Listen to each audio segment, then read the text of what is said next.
Hey, yeah, I'm back again. I'm back again. Welcome. Welcome, all of you are watching me, and all of you who will be watching me later. Okay, yeah, I'm back again. And this weekend is between me and my economic migrants. Me and my economic migrants, yes. Yeah, if you are a Ghanaian and you are outside of Ghana, I mean, there's only one reason why you migrated, because of the economy. I mean, so we are all economic migrants, right? At the end of the day, it doesn't matter what you do, whether you are a mason, you polish, you are a shoe shiner, or you are a doctor, an engineer, you are a lawyer, whatever you are outside of Ghana, you are an economic migrant. I mean, basically, most of us outside of Ghana, 99.9% of all of us, we are economic migrants. If not for the economy, I bet you we won't leave the comfort of Ghana, the tradition, the culture, the food, and the freedom, everything, and go to other people's country or be in other people's country, and yeah. So we are economic migrants. I have some questions for all of you economic migrants. Yeah, yeah, and I mean, it's a discussion. I want to engage you guys in a conversation. So I mean, the comment section is there. Share your ideas with me, okay? Engage me in a conversation. And I have some questions for you, especially the economic migrants. My questions are, I mean, since you traveled outside of Ghana, did you have to know any politician before you got a job? Your job that you have now, did you have to get it through a politician? Have you experienced light off, as we call it in Ghana? Have you experienced light off before in whichever country you live in? Israel, America, Europe, Switzerland. Have you experienced light off before?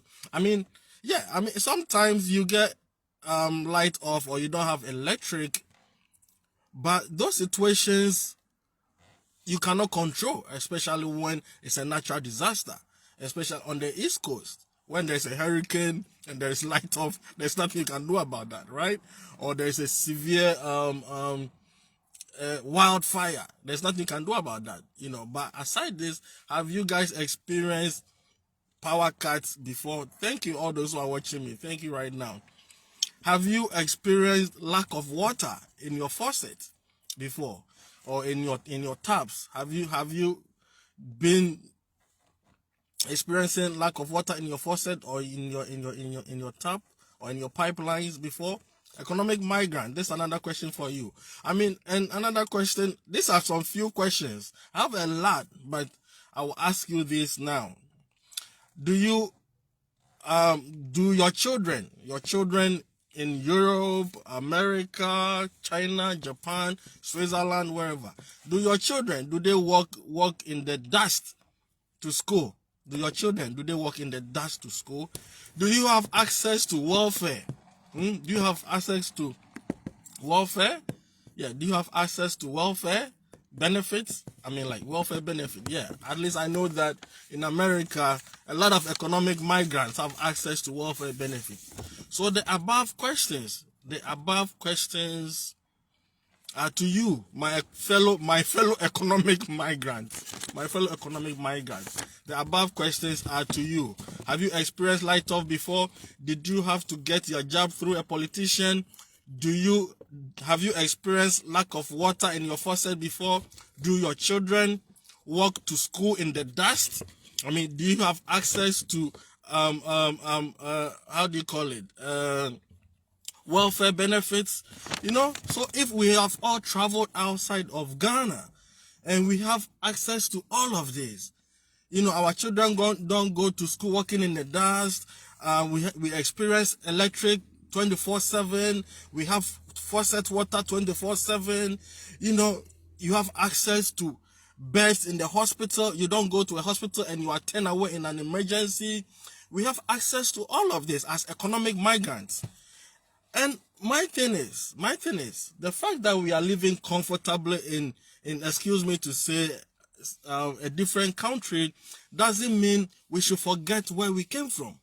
I think for most of us, that is what we've become. Like We have our children, our wives, some even have their great-grandchildren outside of Ghana, so they think, oh, forget Ghana.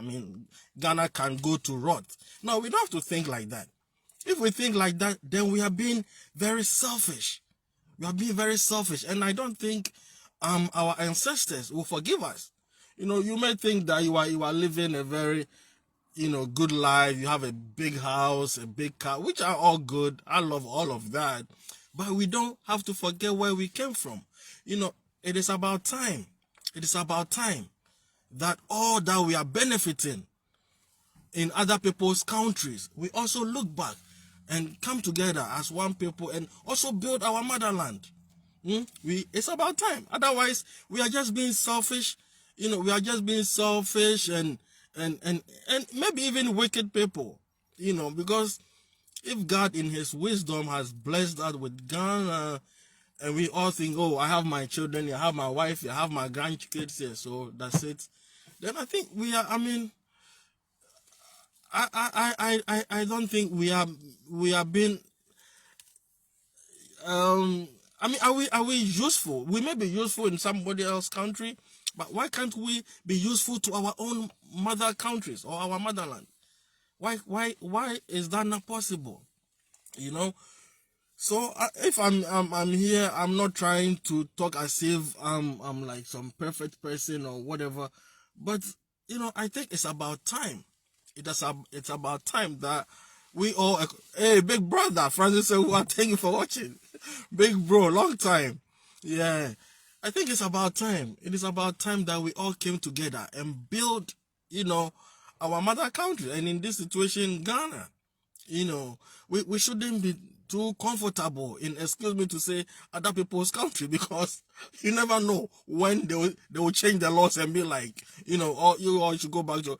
Even if they don't change their laws, as reasonable human beings, I think we should think of our friends, our family members who are now in Ghana, who don't have access to, all the basic things that we have access to here.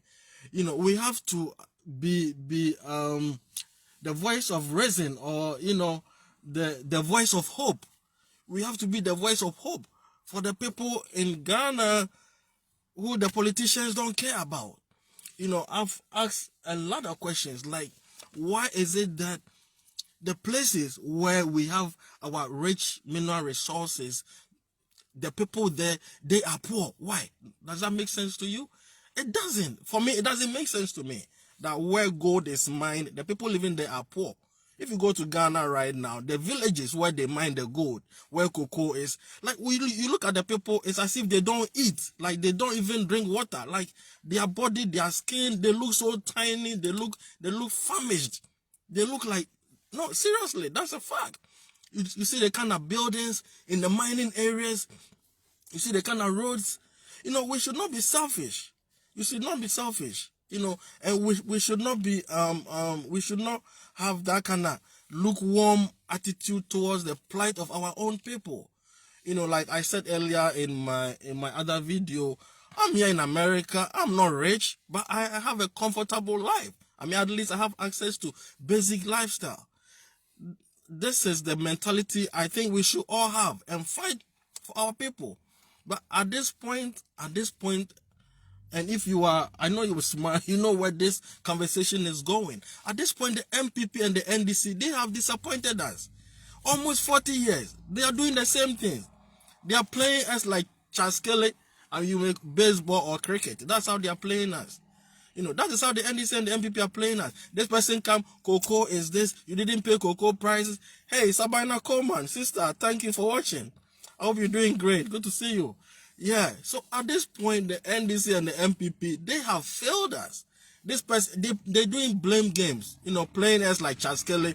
Those of you who are old enough and know Chaskele, you know what I'm talking about. This person plays it here, then the other person plays it there, then, it's not good. Life, I believe in life, you should enjoy life before you die.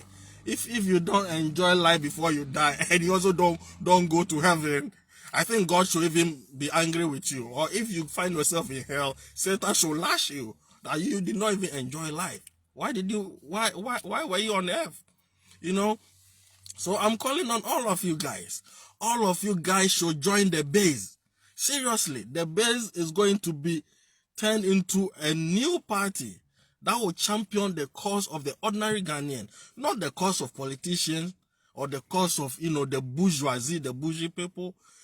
All of you should join the base. Let's encourage our family members, our friends, our loved ones to join the base. The base will be, headed by selfless politicians like Frimpong Boateng, Olanche Martin, Ken Ohene Japan, Nana Kwame Bediako. We're not gonna tolerate any greedy, greedy people in the base. Seriously. So if you are joining the base, make sure that you are patriotic. We should have a sense of pride in Ghana and build a country. I don't see why we should have poor people in Ghana. Frankly, I'm not saying we can all live like celebrities and own aeroplanes. No, that's not what I'm saying. What I'm saying is, at least where we have resources, rich mineral resources, the people should have access to basic lifestyle, basic commodities. Good road is not luxury. Master Francis, you've driven in America. Which part of America do you drive that is dusty? Where? Tell me. I drive a lot. I love to drive. I love driving. I drive a lot. You can drive 800 miles around United States. No dust. How is that possible? Why can't we do the same? In this day and age, technology is everywhere. NDC and MPP is just a deliberate attempt. They don't want to build a country so that, Ghanaians will see them as gods. But they are not gods. Politicians in Ghana are not gods. We've sat in the same classroom with them. They are not smart than us. Why is it that they have access to the best of everything? Come on, guys. We need to wise up and rise up against these corrupt thieves. That's what they are. That is what they are. They trade it among themselves. They call themselves thieves from both sides. So they are thieves. The Auditor General report says it. They are thieves. They know they are thieves. How is it that we have millions of dollars missing, unaccounted for? If you are a leader of a party, you are a leader of the government, you are a leader of a country, the buck stops with you. So if we cannot account for stolen monies, whatever, you are to blame. You are to blame. In the Asian world, China, South Korea, they don't take it lightly with corrupt politicians. I don't understand why in Ghana alone, when a politician embezzles something, we'll be like, oh, that's the order of the day. Oh, NDC DSR, MPP DSR. No, we should refrain from that thinking. We should refrain from that thinking. Why should there be untarred roads in Ghana? We have bitumen, we have rocks, we have gravels, we have the youth on our side to work. So why should there be untarred roads in Ghana? If untarred roads are good, if dusty roads are good, why is the politician driving in air-conditioned vehicles? And we think it's okay? We think, oh, we are Ghana, we are a third world country, so we should accept it. Oh, driving in a dust environment is okay. It's not okay. NDC and MPP, they don't think about the future of Ghana. They don't think about the future of Ghanaians. If they did, they would think about the children who walk in the dust to school. Master, last September when I was in Ghana, the little dust that I walked through and what I experienced, I almost died. I'm not joking. You have no idea. If you are very much interested, go to the various hospitals and find out how many children are dying because of chest and other respiratory infections. If you are very interested, go to the hospitals. Find out how many children are dying. Find out. Go find out. These politicians, Muhammad, Nanado, they don't care about the country. They don't care about the people because they are able to take their wives and children abroad.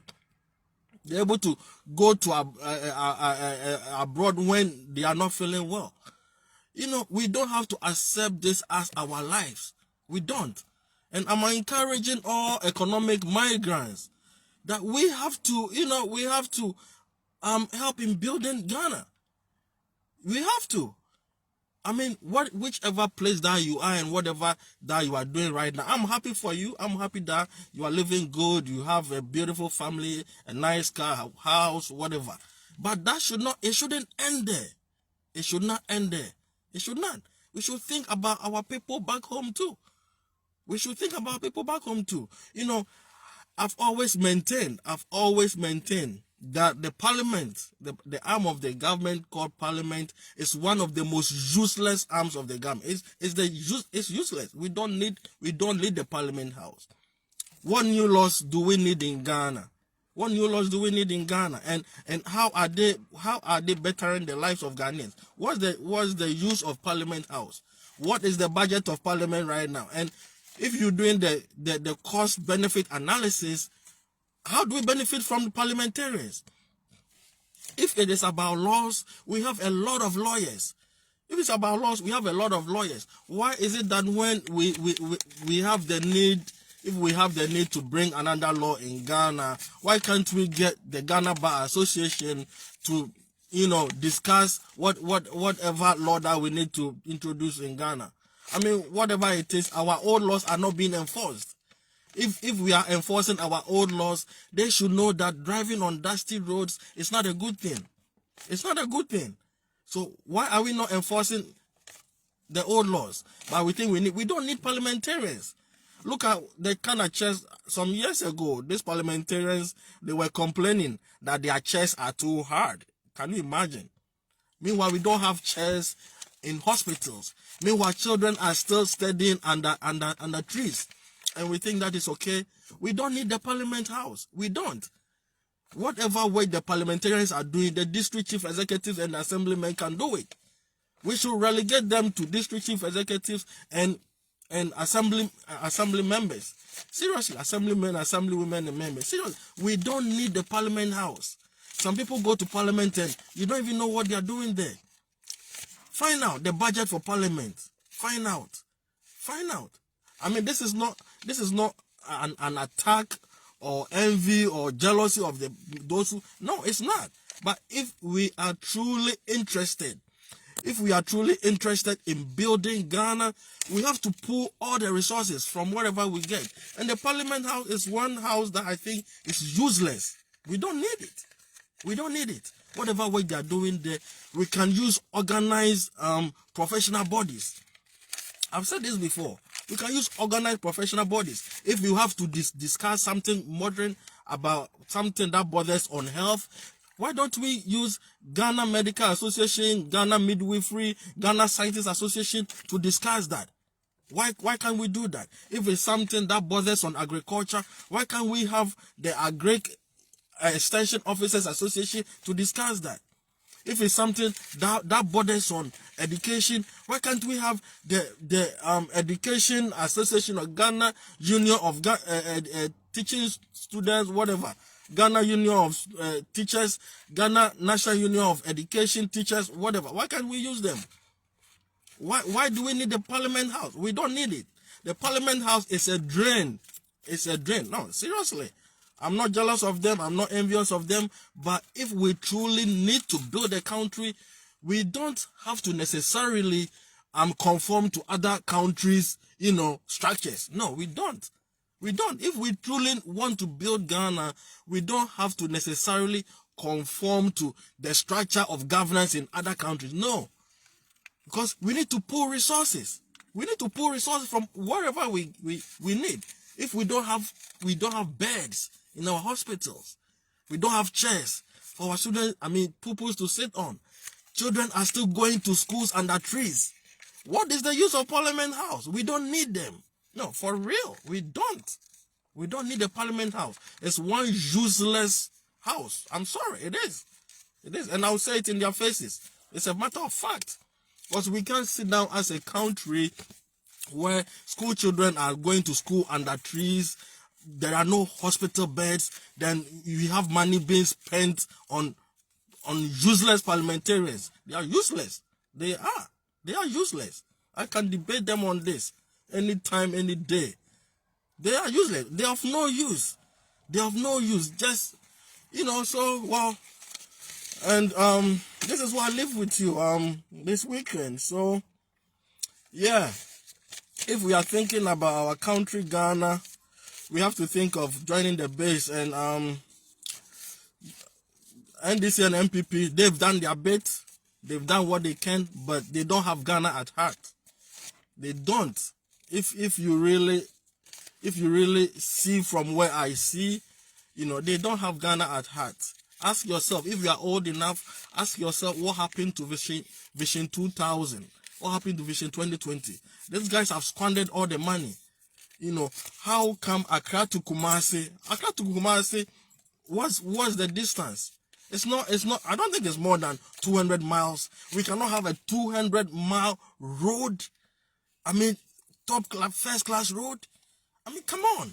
We are not serious as a people. We are not.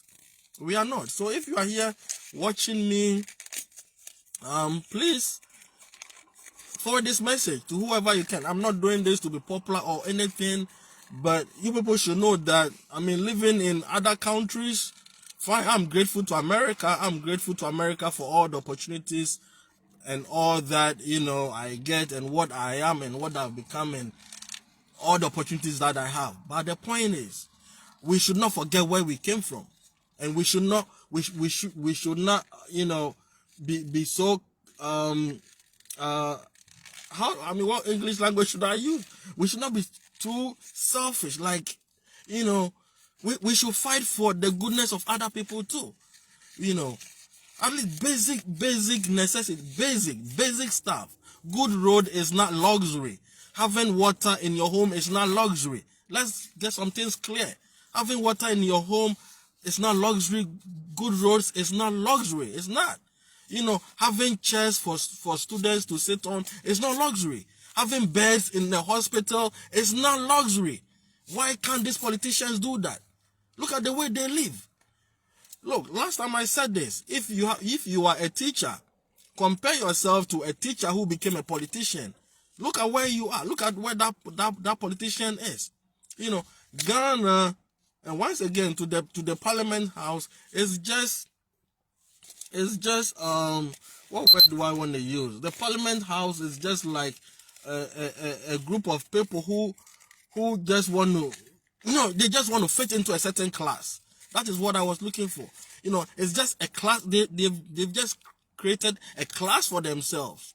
That's all they've done. That is all the Parliament House is for. It's for a class system. It's just that. It's plain and simple. The Parliament House and the parliamentarians is just a class system. So they are fitting into the classism description. That's it. And that's all the Parliament House is for. The money being wasted on parliamentarians can be used for something better.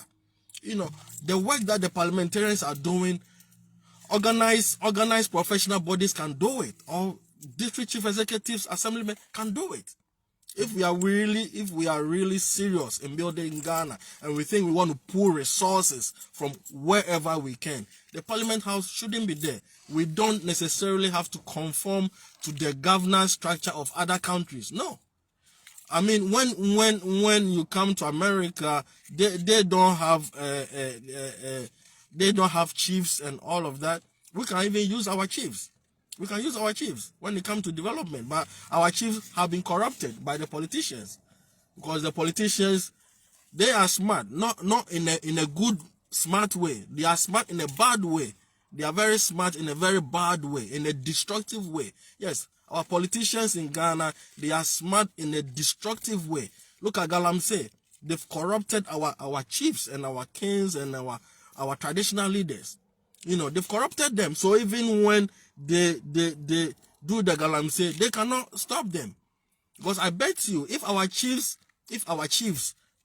had not been corrupted, Ghana would have been better. If our chiefs our traditional leaders, not just the chiefs, but the queen mothers and the kings too. If our traditional leaders had not been corrupted by the NDC and the MPP, Ghana would have been better.